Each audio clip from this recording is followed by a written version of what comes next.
L'ouverture d'esprit, c'est commencer par se dire qu'il n'y a pas une vérité, qu'il n'y a pas une réalité, qu'il y a seulement ma réalité.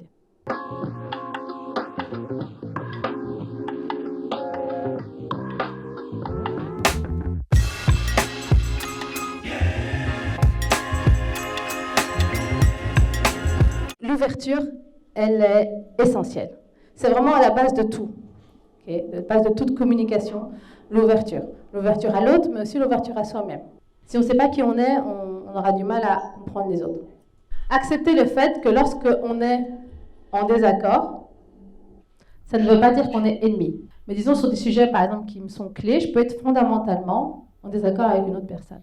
Ça ne doit pas m'empêcher de partager un moment avec cette personne, de travailler avec elle, je dois travailler avec elle, de m'asseoir à côté d'elle dans un bus, de partager un déjeuner et échanger les idées. Donc, être en désaccord ne fait pas de nous des ennemis et pendant, être en accord ne fait pas de nous des amis. On n'est pas obligé d'être amis parce qu'on a des valeurs en commun. La définition de nos valeurs ne définit pas nos relations. Le P, c'est pour la patience, de vraiment pouvoir écouter. Ça prend du temps, ça prend de l'énergie aussi. Pouvoir discuter avec quelqu'un avec qui on a un désaccord, faire un projet avec cette personne ou juste partager un déjeuner, souvent après on est épuisé. Mais sur le long terme, c'est un très très bon investissement parce que sur le long terme, on gagne en efficacité et on gagne en maturité et on gagne en bien-être. Parce que comme on prend du temps pour pouvoir écouter, on est capable de beaucoup mieux comprendre pourquoi une personne réagit comme elle le fait. Pourquoi est-ce qu'elle dit telle ou telle chose. L'empathie est essentielle. Comment est-ce que je peux me mettre à ta place? Si je veux te comprendre, je dois essayer de me mettre à ta place.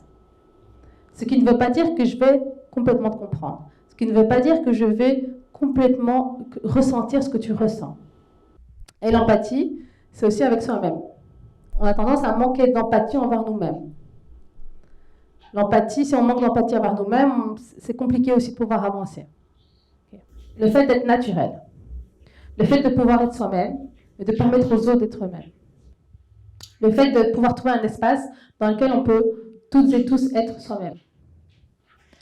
Alors, évidemment, ce qui est compliqué, je vais revenir après dessus, dans ce modèle, c'est de pouvoir se dire comment est-ce que je peux m'ouvrir à l'autre tout en restant moi-même.